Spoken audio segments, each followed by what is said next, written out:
Hello friends, दृष्टा classes के YouTube channel पर आप सभी का स्वागत है। इस वीडियो में हम नंबर सिस्टम अर्थात संख्या पद्धति के प्रश्नों को सॉल्व करेंगे जो कि एसएससी सीजीएल के प्रीवियस ईयर क्वेश्चन हैं। तो चलिए शुरू करते हैं। क्वेश्चन दिया हुआ है 9 के पावर 6 माइनस 11 को जब 8 से विभाजित किया जाए तो शेषफल प्राप्त होगा।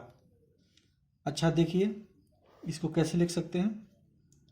9 के पावर 6 माइनस 11 बट्टा 8, इसको तोड़ेंगे तो क्या होगा 9 के पावर 6 बट्टा 8 माइनस 11 बट्टा 8। अच्छा, एक चीज़ हम जानते हैं, जैसे मान लीजिए कि 9 में हम 8 से भाग देते हैं तो रिमाइंडर क्या आता है 1 आता है। ठीक है, अगर 9 के स्क्वायर में हम 8 से भाग देते हैं तो रिमाइंडर क्या आता है 1 ही आता है। ये 9 81 होगा, 81 में 8 से भाग देगा तो 80 होगा, बचेगा 1, रिमाइंडर क्या आ जाएगा 1। तो हम इसको क्या लिख सकते हैं, इसको हम लिख सकते हैं कि 1 जो हो जाएगा ये रिमाइंडर, ठीक है, रिमाइंडर के पावर 6 माइनस यहाँ रिमाइंडर हो जाएगा 11 में 8 से भाग जाएगा तो कितना रिमाइंडर हो जाएगा 3। तो ये क्या हो जाएगा, ये हो जाएगा 1 माइनस 3, तो क्या हो जाएगा -2 हो जाएगा। लेकिन रिमाइंडर कभी भी निगेटिव में नहीं होता है। तो रिमाइंडर जब निगेटिव नहीं होता है तो उसको पॉजिटिव में कैसे करते हैं हम करते हैं कि जिससे हम भाग देते हैं, जैसे कि यहाँ 8 है तो 8 में से जो रिमाइंडर आया है उसको घटा देंगे, यानी कि 8 में से 2 को घटा देंगे तो जो 6 आएगा हमारा, ये हमारा आंसर हो जाएगा। इसलिए ऑप्शन ए सही हो जाएगा। अगला प्रश्न दिया हुआ है कि यदि किसी संख्या को 899 से भाग देने पर शेषफल 63 प्राप्त हो तो उसी संख्या को 29 से भाग दें तो शेषफल क्या होगा। और यहाँ ऑप्शन दिया हुआ है 4। तो इस तरह का प्रश्नों को हल करने के लिए हम क्या करते हैं कि जो रिमाइंडर यहाँ आया हुआ है, जैसे 899 से भाग देने पर जो रिमाइंडर आया हुआ है उस रिमाइंडर में इस 29 से भाग दे देंगे और जो उसका रिमाइंडर आएगा वही आंसर हो जाएगा। कैसे, जैसे यहाँ लिखते हैं कि शेषफल बट्टा 29। शेषफल क्या है यहाँ पर 63 बट्टा 29। 29 से भाग देंगे 63 में तो क्या आएगा रिमाइंडर 29 दूनी 58 हो जाएगा, यानी कि 5 रिमाइंडर आएगा। इसलिए ऑप्शन ए सही हो जाएगा। ये चीज़ ध्यान रखिए कि इस तरह के प्रश्नों को हल करने के लिए बहुत ही शॉर्ट ट्रिक क्या है कि जो रिमाइंडर आया है, जैसे यहाँ रिमाइंडर 63 आया है और उसी संख्या में 29 से भाग देने के लिए बोल रहा है, तो उस रिमाइंडर में ही इस 29 से भाग करेंगे और जो रिमाइंडर आएगा उसके बाद बचा हुआ वो हमारा आंसर हो जाता है। अगला प्रश्न दिया हुआ है कि अगला प्रश्न है यदि 5 4 3 2 स्टार 7, ये एक नंबर दिया हुआ है, क्या 5 4 3 2 स्टार 7 9 से विभाज्य हो तो स्टार के स्थान पर अंक होगा। और यहाँ 4 ऑप्शन दिया हुआ है, तो इसको क्या करेंगे। अच्छा, एक 9 से विभाजन का एक नियम होता है, आप लोग लिख लीजिए कि यदि किसी संख्या के अंकों का योगफल 9 से पूर्णतः विभाजित है तथा शेषफल 0 प्राप्त हो तो वह संख्या 9 से विभाजित होगी। तो उसके अनुसार, उस नियम के अनुसार हम क्या इसको लिख सकते हैं 5 plus 4 plus 3 plus 2 plus star को हम यहाँ x मान लेते हैं प्लस 7 और बट्टा क्या हो जाएगा, बट्टा हो जाएगा 9, चूँकि 9 से विभाजित किया जा रहा है। तो इसको जोड़ेंगे तो क्या हो जाएगा 5 और 4 9, 9 3 12, 12 2 14, 14 7 21 प्लस x बट्टा 9। अच्छा, इस 9 से इस पूरे में भाग लगने के लिए क्या कर सकते हैं हम, अगर यहाँ हम x के जगह पर 6 रखते हैं तो क्या हो जाएगा ऊपर में 27 हो जाएगा और 27 जो है कट जाएगा 9 से। तो क्या करेंगे हम 21 प्लस 6 बट्टा 9, तो ये क्या हो जाएगा 27 बट्टा 9। अब इसको काटेंगे तो 0 हो जाएगा हमारा क्या, ये रिमाइंडर, यानी कि शेषफल हमारा क्या हो जाएगा 0 हो जाएगा। इसका मतलब क्या है कि वो नियम जो हम अभी बताए थे कि पूरा विभाजित हो जाए और शेषफल 0 हो जाए तो संख्या क्या होती है 9 से विभाजित होती है, इसलिए हमारा आंसर क्या हो जाएगा, यहाँ हमारा आंसर क्या हो जाएगा 6 हो जाएगा, क्योंकि हमने क्या यहाँ x की जगह पर 6 रखा, तो ये पूरा पूरा शेषफल 0 हो गया और विभाजित भी हो गया, इसलिए आंसर हो गया हमारा ऑप्शन सी। अगला प्रश्न दिया हुआ है कि किसी संख्या का 1/5 उसी संख्या के 1/7 से 10 अधिक है, तो वह संख्या क्या है, और यहाँ 4 ऑप्शन दिया हुआ है। तो इसको क्या लिख सकते हैं, मान लीजिए कि संख्या क्या है, x है, और उसका क्या है 1/5 क्या है, उसी संख्या के यानी कि x के 1/7 से 10 अधिक है। क्या हो गया, किसी संख्या का 1/5, संख्या का मान लीजिए मैंने x मान लिया संख्या, उसका 1/5 उसी संख्या के 1/7 से 10 अधिक है। उसी संख्या यानी कि x के 1/7 से 10 अधिक है। तो इसको सॉल्व करेंगे तो क्या हो जाएगा, x/5 ये इधर आ जाएगा, तो क्या हो जाएगा x/7 बराबर 10 हो जाएगा। इसको एलसीएम लेंगे तो क्या हो जाएगा 35, इधर हो जाएगा 7x माइनस 5x बराबर 10 हो जाएगा। ये क्या हो जाएगा 2x/35 बराबर 10। अच्छा, इसको हम 2 से 5 काट सकते हैं, तो बचेगा क्या, x बराबर क्या हो जाएगा 5 गुने 35 हो जाएगा। इसको गुना करेंगे तो क्या हो जाएगा 50 25 और 5 15 2 17, यानी कि 175 आंसर हो जाएगा। इसलिए ऑप्शन सी हमारा सही हो जाएगा आंसर। अगला प्रश्न दिया हुआ है कि यदि किन्हीं 3 क्रमागत विषम प्राकृतिक संख्याएं जो 3 से विभाजित है का योग 63 है, तो उनमें से सबसे बड़ी संख्या क्या होगी। अच्छा, कह रहा है कि 3 क्रमागत विषम प्राकृतिक संख्याएं जो 3 से विभाजित हो, तो क्या हो सकती है, 3 से विभाजित होने वाली 3 विषम प्राकृतिक संख्या क्या हो सकती है। यहाँ देखिए, एक 3 हो जाएगा, 3 से विभाजित हो रहा है और विषम भी है।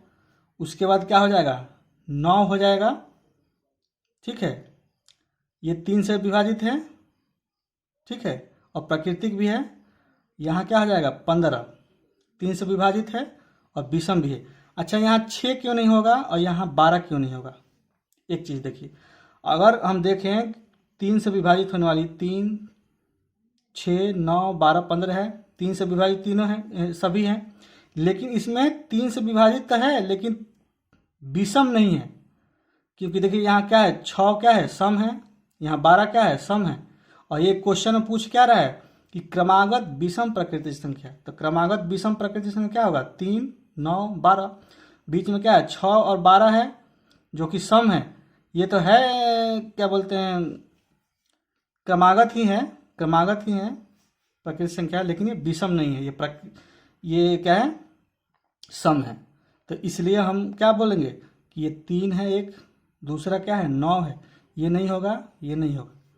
तो इसको अगर मान लेते हैं हम x, ठीक है, तो इसको क्या मानेंगे x प्लस 6, इसको क्या मान लेंगे x प्लस 12 मान लेंगे ना, तभी तो हो जाएगा ना। मान लीजिए इसको हम 3 मान लिए, इसको 9 क्या होगा 3 अब 6 9, यहाँ का 3 अब 12 15 हो जाएगा। तो अब क्या कर रहा है, अब देखिए क्या बोल रहा है इसमें, अब बोल रहा है कि का योग, यहाँ क्या बोला कि किन्हीं 3 क्रमागत विषम प्राकृतिक संख्याओं जो 3 से विभाजित है का योग यानी कि इसका जोड़ क्या है x plus 6 plus x plus 12 का योग क्या है 63 है, ठीक है। एक विषम ये है, एक विषम ये है, एक विषम ये है, तो इनका जोड़ क्या हो जाएगा 1 2 3 यानी कि 3x प्लस 12 6 18 बराबर क्या हो जाएगा 63। ये क्या हो जाएगा 3x, ये इधर जाएगा तो क्या हो जाएगा 63 में से 18 घटेगा तो क्या हो जाएगा 63 में से 18 घटेगा, 63 में से 18 घटेगा तो हो जाएगा 45। इसलिए x बराबर क्या हो जाएगा, x बराबर हो जाएगा 15। अच्छा, यहाँ क्या बोल रहा है कि सबसे बड़ी संख्या क्या होगी, तो सबसे बड़ी संख्या इसमें क्या है, इसमें यही है ना, इसलिए सबसे बड़ी संख्या जो होगी वो क्या होगी, x प्लस 12 है तो क्या हो जाएगा 15 प्लस 12 क्या हो जाएगा 27, यानी कि हमारा ऑप्शन क्या हो जाएगा, सी सही हो जाएगा। अगला प्रश्न दिया हुआ है कि यदि स्टार एक अंक है जिसके कारण 5, 8, 2, 4 स्टार को 11 से विभाजित किया जा सकता है तो स्टार अंक क्या है, और यहाँ 4 ऑप्शन दिया हुआ है। अच्छा, ये नंबर क्या है, 5, 8, 2, 4 और यहाँ पर स्टार है।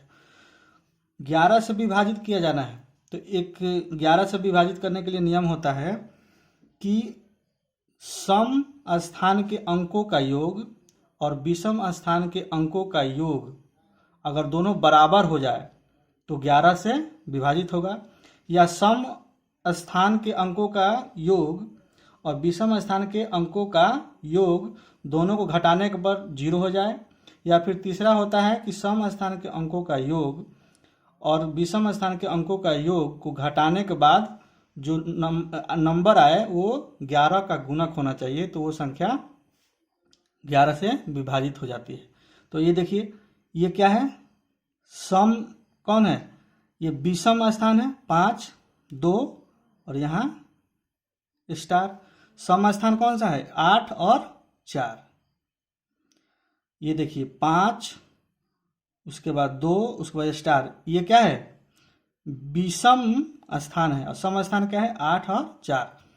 तो विषम स्थान का विषम क्या हो जाएगा, ये 5 जोड़ 2 जोड़ और यहाँ स्टार।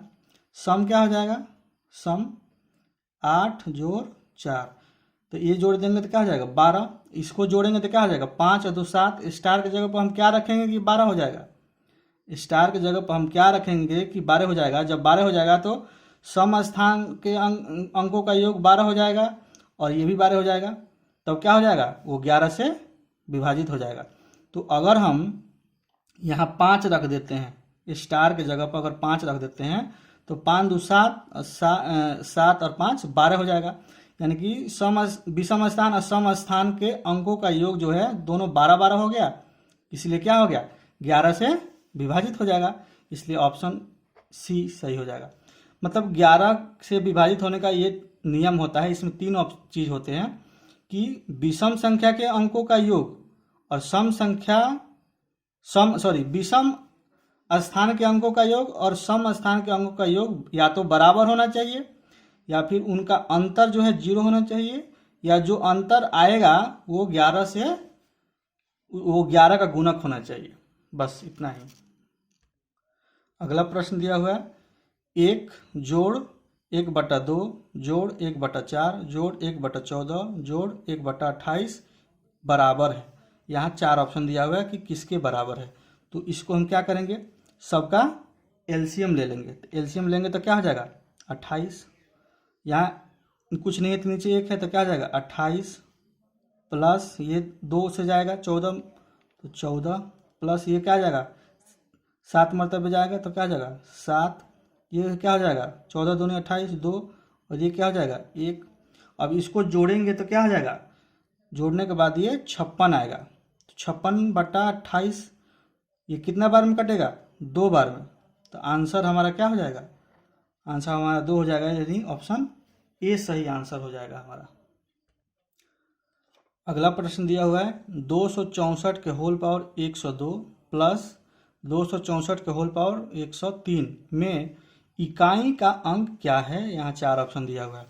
अच्छा, एक चीज देखिए, इस तरह क्वेश्चन को सॉल्व करने के लिए जिसमें इकाई का अंक पूछता है, जो पावर होता है यहाँ दोनों में है ना 102 और 103, पावर में हम क्या करते हैं, पावर में 4 से डिवाइड कर देते हैं, चूंकि 4 के बाद कोई भी इकाई अंक जो होता है वो 4 तक रिपीट होता है।